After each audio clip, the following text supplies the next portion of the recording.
ஏற்கனவே அவர் வந்து அதிமுக ஒரு பொருட்டா இல்லை, எங்களுக்கும் திமுகவுக்குத்தான் போட்டின்னு சொல்லிட்டு இருந்த விஜய் இன்னைக்கு தெளிவாகவே சொல்லிட்டார். களத்தில் இருக்கிறவங்கள பற்றி தான் நான் பேச முடியும், ஏற்றி பேச முடியும், விமர்சனம் பண்ண முடியும். களத்திலேயே இல்லாதவங்களை பற்றி நான் எப்படி பேச முடியும்னு கேட்குறாரு. அப்போ இது ரோசம் வந்து அதிமுகவுக்கும் எடப்பாடிக்கும் இருக்கணும். இனிமேயும் விஜயை வந்து விமர்சனம் பண்ணாமல் இருந்தால் அதிமுக அழிஞ்சிருங்கிறது தான் என்னுடைய பார்வையாக பார்க்குறேன். காரணம் என்னன்னா, சும்மா களத்திலே இல்லாதவங்களையும் களத்துக்கும் அவங்களுக்கும் சம்பந்தமே இல்லாதவங்களையும் எதிர்க்கிற ஐடியாலாம் இல்ல பாஸ். நீங்க கேட்கிறீங்கன்றதுக்காகலாம் எதிர்த்துட்டு இருக்க முடியாது பாஸ். இந்த அறிவு கரூர்ல நடந்துருந்துச்சுன்னா அவ்வளவு பெரிய 41 உயிர்கள் போயிருக்காது. டைமுக்கு வந்து டைமுக்கு நீங்க முடிச்சுட்டு போன மாதிரி அன்னைக்கு நீங்க பண்ணியிருந்தீங்கன்னா வேலையே இல்லையே. இவ்வளோ பெரிய விமர்சனமும் எவ்வளோ பெரிய ஒரு பாதிப்பு, 41 குடும்பங்களும் பெரிய லெவலில் பாதிச்சுது. கரெக்டாக கிளம்பி இன்னைக்கு வர்றது உங்களுக்கு காரணம் ஒரே ஒரு விஷயம், சிபிஐ கோர்ட்டு உங்களை ஃபாலோ பண்ணிக்கிட்டு இருக்கு. இந்த பயம் அரசு மேலே ஒரு பயம் இல்லைல்ல. இப்போ உங்களுக்கு அன்றைக்கி போலீஸ் மேலே பயம் இல்லை. இந்த ஒரு சம்பவம் நடந்ததுக்கப்புறம் சிபிஐ விசாரணை, அதுக்கப்புறம் கோர்ட்டு பல கட்டுப்பாடுகள்லாம் விதிச்சதுனால வந்தீங்க. இல்லைன்னா நீங்கள் என்ன நினச்சிட்டீங்க, திமுக தானே, திமுக கவர்மெண்ட்டு தானே, நம்மளை எது செஞ்சாலும் அரசியல் பண்ணிக்கலாங்கிற ஒரு தைரியத்தில் பண்ணது தானே இது. டிஎம்கே வர்சஸ் டிவிகேன்னு விமர்சனம் பண்ணுறப்பயே நீங்கள் அடிச்சிருக்கணும். நீங்கள் என்ன நினச்சிட்டு இருந்தீங்க, சாதாரணமாக பார்த்துக்கலாம் விஜய் இன்னைக்கு நாள் நம்மள்கிட்ட வருவாருன்னு. இன்னைக்கு பெரிய லெவலில் பாதிக்கப்பட்டு கிடக்குறீங்க நீங்கள். அது ஈரோட்டில் போய் செங்கோட்டையனை வச்சுக்கிட்டு பேசுகிறாரு. அப்போ நல்லாவே தெரியுது செங்கோட்டையனுடைய இந்த ஒரு அவர் சேர்ந்ததுக்கப்புறம் அந்த ஒரு பாதிப்பு. மக்களை நீங்க சொல்லுங்க, நம்மளுடைய அரசியல் எதிரி யாரு, நம்மளுடைய கொள்கை எதிரி யாரு? அது இன்னைக்கு இது வரைக்கும் சொல்லாத வார்த்தை எம்ஜிஆர் ஜெயலலிதாங்கிற வார்த்தை. எம்ஜிஆரை பற்றி கூட மதுரையில் பேசினார். பட் ஜெயலலிதாங்கிற ஒரு வார்த்தையை இன்னைக்கு சொல்லிட்டார். ஜெயலலிதாவும் எம்ஜிஆரும் சொன்ன அந்த ஒற்றை வார்த்தையை நானும் பேசுவேன் அப்படின்னு சொல்கிறார். ஸோ ஜெயலலிதாவையும் ஈரோட்டில் கொங்கு மண்டலத்தில் ஒரு கையில் ஏற்றுட்டார். அப்படிங்கன்னா என்ன அர்த்தம், அதிமுக வாக்குகளை குறிவைத்து விஜய் காய் நகர்த்துகிறார். இந்த விஷயத்தில் அதிமுகவும் எடப்பாடியும் மிகப்பெரிய தோல்வியாக தான் பார்க்குறேன். அவங்களுடைய நடவடிக்கையில் மிகப்பெரிய தோல்வியாக நான் பார்க்குறேன். மேடம் ஜெயலலிதா மேடம் அவங்களும் ஒரே வார்த்தையில சொல்லி இந்த திமுகவை காலி பண்ணாங்கல்ல, அவங்க ரெண்டு பேரும் சொன்னதை இப்ப நானும் ரிப்பீட் பண்றேன். திமுக ஒரு தீய சக்தி. திமுக ஏற்கனவே அவர் எதிரியாக தான் பார்க்குது, அவரை அடிக்க ஆரம்பிச்சிருச்சு. திமுக தைரியமாக அவங்க நீங்கள் கேட்ட கேள்விக்கு நீ பதில் சொல்லவே முடியலையே. இவ்வளோ தூரம் வந்து ஏன் கரூருக்கு வரல, ஏன் வரல திமுக நீ கேட்குதில்ல. ஈரோடு வந்தேன், சரி கரூருக்கு வந்துட்டு போயேன்பா, இவ்வளோ தூரம் வந்தேன், 41 ஃபேமிலி இங்கே இருக்காங்களே, வந்துட்டு போகிறதுக்கு என்ன இருக்குது உனக்கு பிரச்சனை? சரி நேற்று வரைக்கும் சொன்னீங்க, ரைட்டுங்க, இன்னைக்கு வரலாம்ல கிம். எவ்வளோ அங்கேருந்து கிட்டத்தட்ட ஒரு மணி நேரம் 40 நிமிஷம் கூட இல்லை கரூருக்கு. திமுக தைரியமாக அடிச்சுட்டே இருக்கு. இங்கே இடம் கொடுத்துருச்சு அதிமுக. அதோட விளைவு இன்னைக்கு பாதிக்கப்படுது, விஜயால் பாதிக்கப்படுது அதிமுக. அதுதான் பெரிய பரிதாபமான விஷயம்.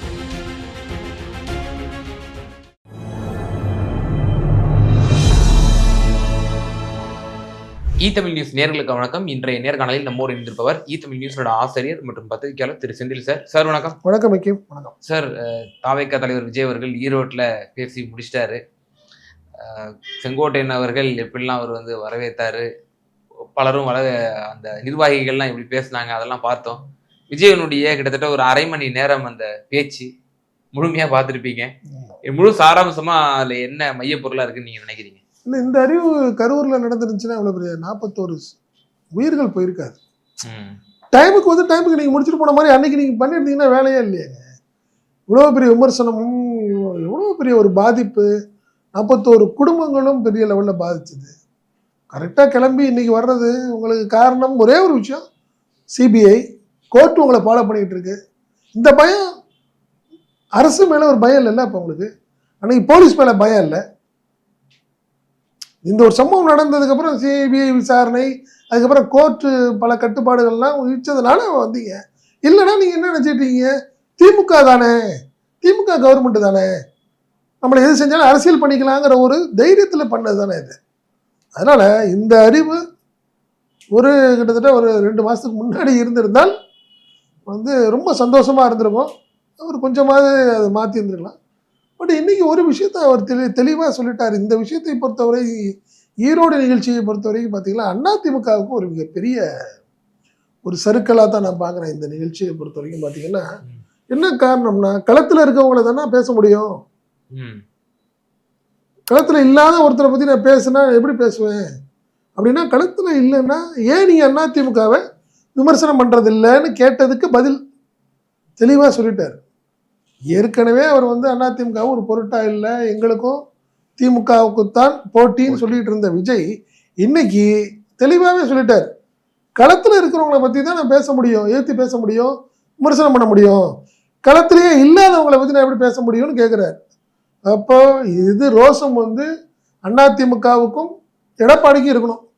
இனிமேயும் விஜயை வந்து விமர்சனம் பண்ணாமல் இருந்தால் அதிமுக அழிஞ்சிருங்கிறது தான் என்னுடைய பார்வையாக பார்க்குறேன். காரணம் என்னென்னா, அவங்க ஏதோ நாளைக்காவது விஜய் நம்மளுக்கு பயன்படுவார், நாளைக்கு வந்துடுவார், இன்னைக்கு வந்துடுவாருங்கிற ஒரு நம்பிக்கையிலேயே இன்னைக்கு வரைக்கும் எடப்பாடியும் அதிமுக தலைவர்களும் இருக்காங்க. ஆனால் விஜய் அதை பற்றியே சிந்திக்கவே இல்லையே. இன்னைக்கு அவருடைய பேச்சை பார்த்தா அப்படிதான் இருக்கு. இப்போ களத்தில் இல்லை அப்படின்னு உங்களை சொல்கிறாங்களே, அசிங்கமா இல்லையா? நம்ம தான் பலமுறை சொல்லிட்டோம், இவருடைய இந்த ஸ்பீச்சில் எல்லாமே 2026 போட்டி டிஎம்கே வர்சஸ் டிவிகேன்னு விமர்சனம் பண்ணுறப்பயே நீங்கள் அடிச்சிருக்கணும். நீங்கள் என்ன நினச்சிட்டு இருந்தீங்க? சாதாரணமாக பார்த்துக்கலாம், விஜய் இன்னைக்கு நாள் நம்மள்ட்ட வருவாருன்னு நினச்சிங்க. இன்னைக்கு பெரிய லெவலில் பாதிக்கப்பட்டு கிடக்குறீங்க நீங்கள். அது ஈரோட்டில் போய் செங்கோட்டையனை வச்சுக்கிட்டு பேசுகிறாரு. ஸோ இப்போ நல்லாவே தெரியுது செங்கோட்டையனுடைய அந்த ஒரு அவர் சேர்ந்ததுக்கப்புறம் அந்த ஒரு பாதிப்பு. இல்ல அந்த இடத்துல அதிமுக கில்லிங் இன் சைலன்ஸ் தானே விஜய் பக்கம் வந்து செலுத்தணும். இப்போ இதுக்கு வந்து ரியாக்ட் பண்றது, இப்போ விஜய் வந்து இனிமே விமர்சனம் பண்றதுங்கிறது திமுக அதிமுக நீங்க விமர்சனம் பண்ணணும்லங்க. இல்ல இல்ல, களம்ங்கிறது அதிமுக வர்சஸ் டிஎம்கே தான், இல்ல டிஎம்கே வர்சஸ் ஏடிஎம்கே நீங்க சொன்னீங்கன்னா தான் நல்லா இருக்கும். இல்ல இதே நாம் தமிழர் கூட தொடர்ந்து சொல்லி தான் இருக்காங்க, திமுகவுக்கும் நாம் தமிழருக்கு தான் போட்டி, நாங்க தான் அடுத்த முதலமைச்சர் ஆகும் அப்படின்னு அவங்களும் சொல்லதான் செய்வாங்க. அதற்கு நாம் தமிழரை வந்து நினைக்கிறேன். நாம் தமிழரையும் டிவிகேயும் சொல்ல முடியாது. ஏன் நான் சொல்றேன்னா, இந்த தேர்தலில் ஒரு பெரிய எதிர்பார்ப்பு டிவிகே மேல இருக்கு. நாம் தமிழர் ஆல்ரெடி ஒரு பர்சன்டேஜ் அவ்வளவுதான், அவங்களால எதிர்கட்சியாவோ ஆளுங்கட்சியா வர முடியாதுங்கிறது எல்லாத்துக்கும் ஒரு தெரிந்த ஒரு உண்மை, அதுல மாற்றமே இல்லை. பட் டிவிகே வரும் 2026 என்ன செய்ய போகுது அப்படின்னு ஒரு எதிர்பார்ப்பு இருக்கிறப்போ, அவங்கள அதிமுகவை நீங்க ஒரு ஆளே கிடையாது எங்களுக்கு, நாங்க திமுகவுக்கு மட்டும்தான், நாங்களும் திமுகவும் தான் களத்திலேயே இருக்கோம்னு சொல்றது வந்து அசிங்கமா இல்லையா?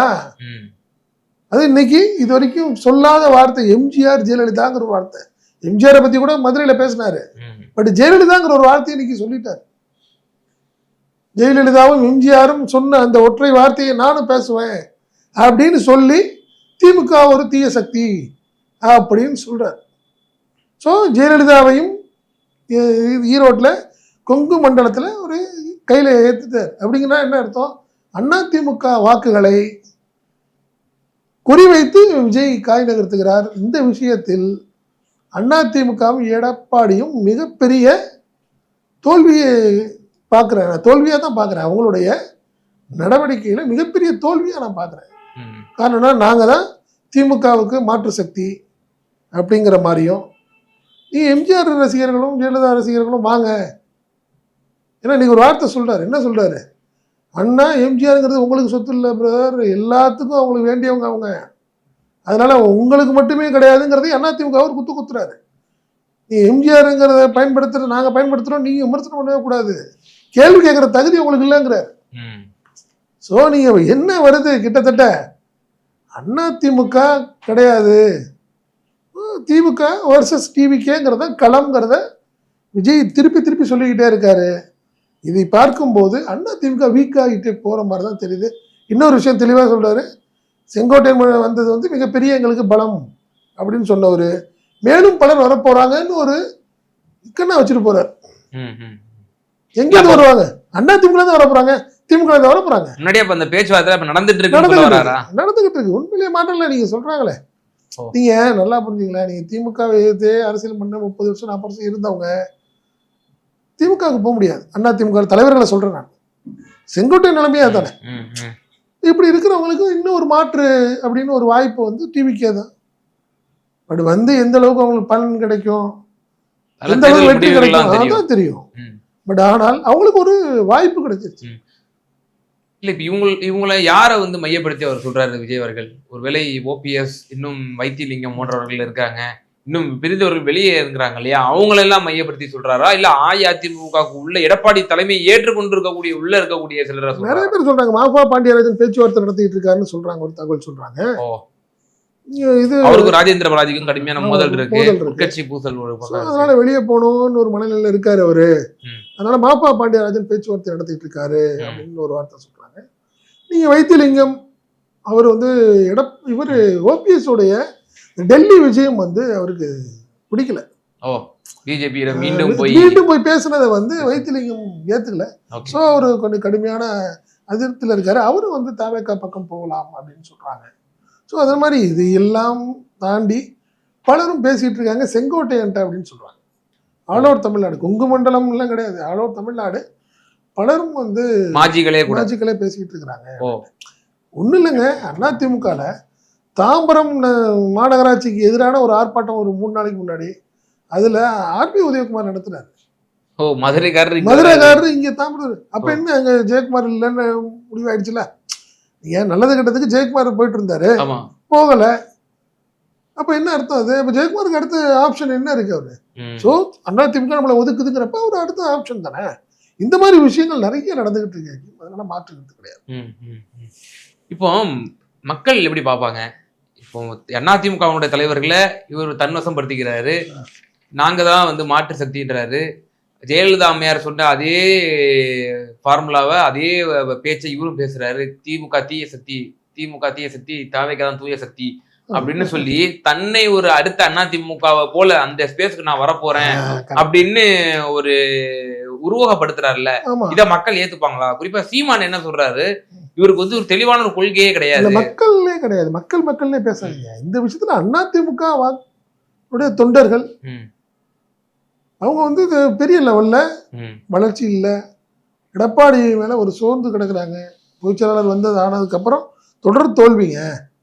அப்ப இந்த இப்படி எடுத்துக்கலாமா, இந்த தேர்தலில் அதிமுகவை உடைத்து பலவீனப்படுத்தி முழுவதுமாக அந்த இடத்தை நாம் வந்து கேப்சர் பண்ணணும், அதுதான் அவருடைய எண்ணம். அதாவது பெரிய புதுசா வாக்காளர்கள் எவ்வளவு பேர் வைக்கும் வரப்போம், இவன் ஓட்டஸ் வரலாம், அது ஒரு 3-4% தானே.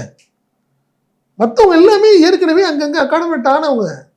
ஒரு திமுக ஒரு பெஞ்ச் இருக்கு, அதிமுக இருக்கு, நாம் தமிழர், பிஜேபி இப்படி இருக்கிறதுல இப்ப எது ரொம்ப வீக்கா இருக்கு? அதிமுக. அதுல இருந்து உள்ள அதுல அடிச்சு சொல்ற மாதிரி உள்ள பூந்து அடிச்சு காலி பண்ணணும் அப்படின்னு ஒரு முடிவு பண்ணாங்க. இன்னும் சொல்ல பண்ணா செங்கோட்டை இன்னும் சொல்லுவாரு, சொல்லி தரதுக்கு ஒரு வாய்ப்பு வந்துருச்சு இல்ல செங்கோட்டையனுக்கு. அவர் சொல்லுவாரு இதை பத்தி பேசலாங்க. செங்கோட்டையின் அறிவுறுத்தின் அடிப்படை தான் இன்னைக்கு ஜெயலலிதாங்கிற ஒரு பேரே அவர் சொல்லியிருக்கணும்னு நான் நினைக்கிறேன். அதெல்லாம் மாற்றமே கிடையாது. ஆனா இது வரைக்கும் அவர் அந்த மாதிரி பேசுனது இல்லை. என்னைக்கு ஈரோட்டில் உள்ள செங்கோட்டையனுடைய அந்த ஒரு அலுவலகத்தில் போர்டுல ஜெயலலிதா படம் இருந்ததுக்கு அப்புறம் ஆட்டோமேட்டிக்கா இன்னைக்கு என்ன சொல்லிட்டாரு, ஜெயலலிதாங்கிற ஒரு வார்த்தையை சொன்னதுக்கு அப்புறம் ஆட்டோமேட்டிக்கா என்ன பண்ணுவாங்க, அதிமுக உள்ளவங்க 2ஆம் கட்ட தலைவர்கள் அம்மா பேர சொல்றாப்ல அப்படிங்கிறது எண்ணம் தானே. ஏன் எம்ஜிஆர் காலம் முடிஞ்சிருச்சு, அடுத்தது இப்ப ஜெயலலிதா காலம் தான் இப்ப இருக்கவங்க எல்லாமே. ஸோ அப்படி பேசுறவங்க எல்லாத்தையும் ஒரு தவிர்க்க முடியாது. எடப்பாடி என்ன சொல்லுவாரு, இப்போ நீங்க ஜெயலலிதா படத்தை நீங்க வந்து பெயரையோ படத்தையோ நீங்க பயன்படுத்தக்கூடாதுன்னு சொல்ல முடியாது. காரணம் மறைந்தவர்கள் தலைவர்களே சுப்ரீம் கோர்ட்டு உத்தரவு ஒன்று இருக்கு மாயாவதி விஷயத்துல, கன்சிராம் விஷயத்துல. அதனால நீங்க ஜெயலலிதா படத்தையோ அவர் பெயரையோ நீங்க பயன்படுத்துறதுக்கு மற்ற எந்த கட்சியிலும் பயன்படுத்தலாங்கிற விஷயத்த தடுக்கவே முடியாதுல்ல. எடப்பாடி வந்து என்ன பண்ண போறாரு? இல்ல முன்னுக்கு மீன் முரணான பேச்சா பாக்கல நீங்க. இப்போ அம்மையார் ஜெயலலிதா திமுகவை தீய சக்தின்றாங்க, அதையே நானும் முன்மொழிகிறேன், திமுக தீய சக்தி தீய சக்தி தீய சக்திங்கிறாரு.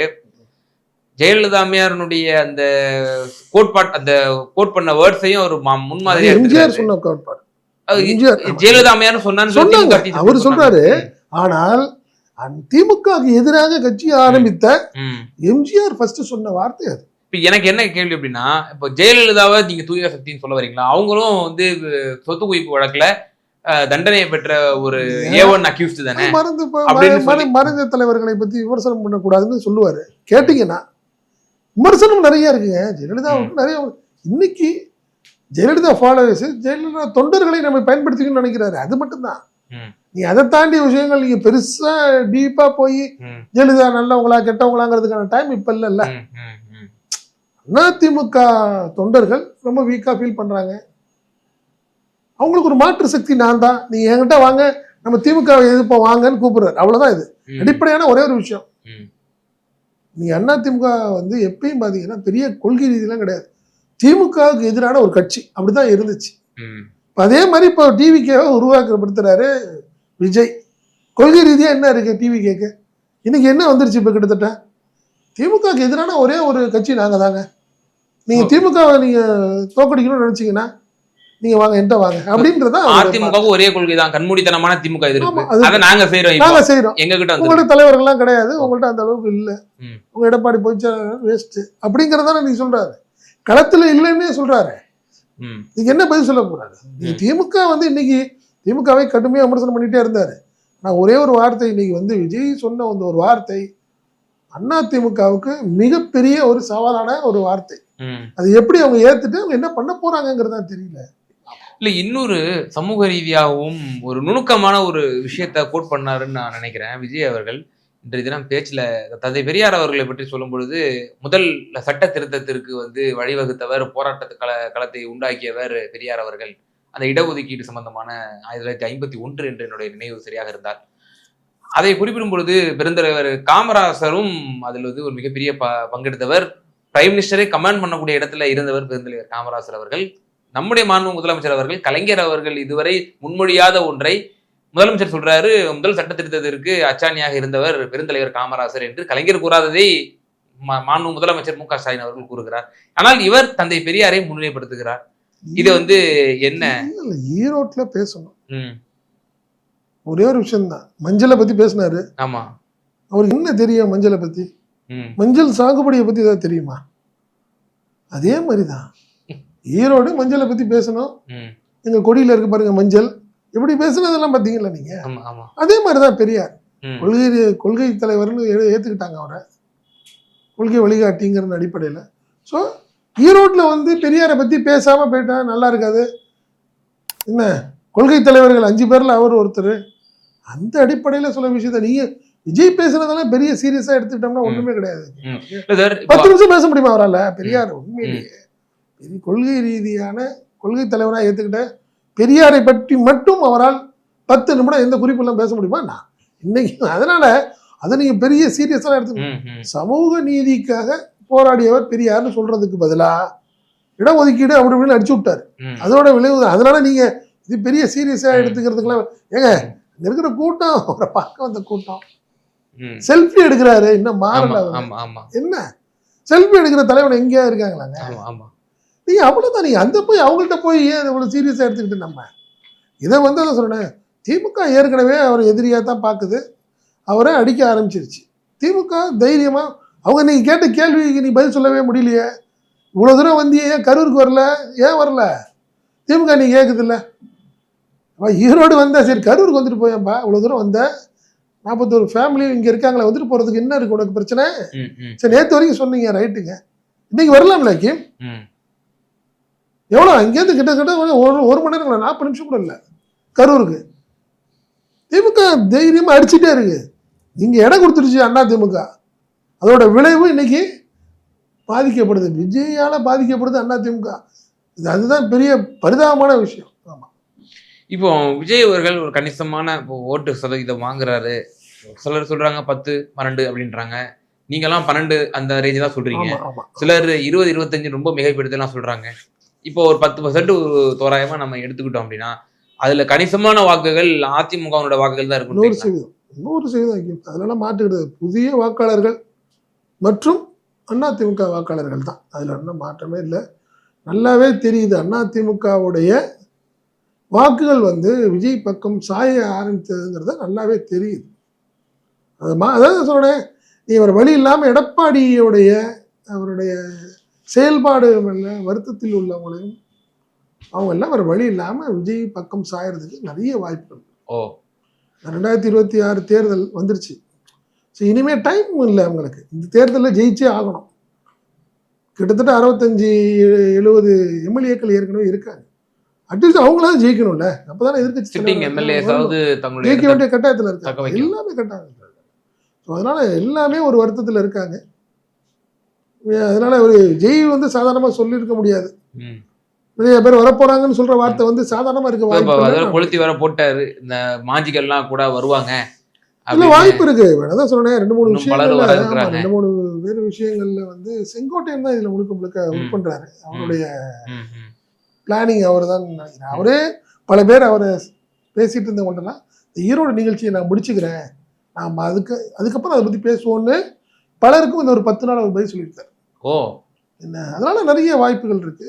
இப்போ அதிருப்தி கொண்ட கேண்டிடேட்ஸ் இருப்பாங்க ஏடிஎம்கேல, வாய்ப்பு வழங்கப்படாத, அங்க இருந்தா வாய்ப்பு, வெற்றி வாய்ப்பு இல்லாத. இல்ல நீங்க சொல்றது வந்து எப்படின்னா, அது நீங்க ஜனவரி லாஸ்ட் ஆயிடும். ஓகே, கேண்டிடேட் அனௌன்ஸ் பண்ணி அவருக்கு கிடைக்காத ஒரு விஷயமா இருக்கும். அந்த மாதிரி இருக்க வாய்ப்பு இல்லை. நீங்க யாரா இருந்தாலும் நீங்க திருப்பி எம்எல்ஏ ஆகணும் இல்ல கேண்டிடேட் ஆகணும்னு முடிவு பண்ணீங்கன்னா நீங்க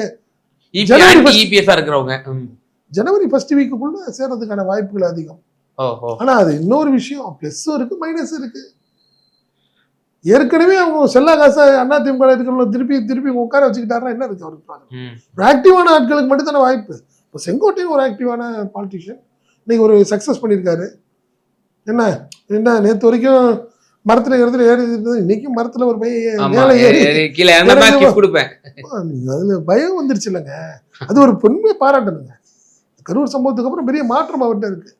என்ன சொல்லிட்டாரு, ஃபங்க்ஷன் முடிச்சதுக்கு அப்புறம் தைரியமா எல்லாம் கவனமா போங்க, எனக்கு நீங்க தான் எங்களுக்கு முக்கியம்னு ஒரு வார்த்தையை சொல்லியிருக்காரு.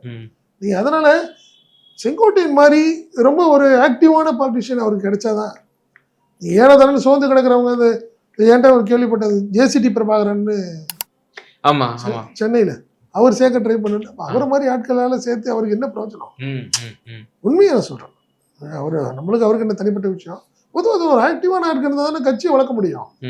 ஏன்னா இந்த முறை அவங்க ஆளுங்கட்சிக்கான வாய்ப்பு இல்லை. இன்னும் 5 வருஷம் அரசியல் பண்ணணும் அவங்க. அப்படி ஆக்டிவான ஆட்களால தான் பண்ண முடியும். அப்போ விஜய் யாரை சேர்க்க போறார் என்ன ஏதுங்கிறத பார்ப்போம். சார், ஈரோடினுடைய இந்த பிரச்சாரம், தமிழக வெற்றி கழகத்தின் தலைவர் விஜய் அவர்கள் இதில் முழுக்க திமுகவை விமர்சனம் செய்தாலும் அதில் கொடுக்கப்படக்கூடிய மெசேஜ் என்பது அஇஅதிமுகவிற்கு தான், எடப்பாடி பழனிசாமி தான் விழித்துக் கொள்ள வேண்டும், இன்னும் அவர் உறங்கி கொண்டிருக்கிறார் என்பது போன்ற பல கருத்துக்களை வந்து நேயர்களுக்கு ரொம்ப தெளிவாக பகிர்ந்துக்கிங்க. ரொம்ப நன்றி சார். நன்றி.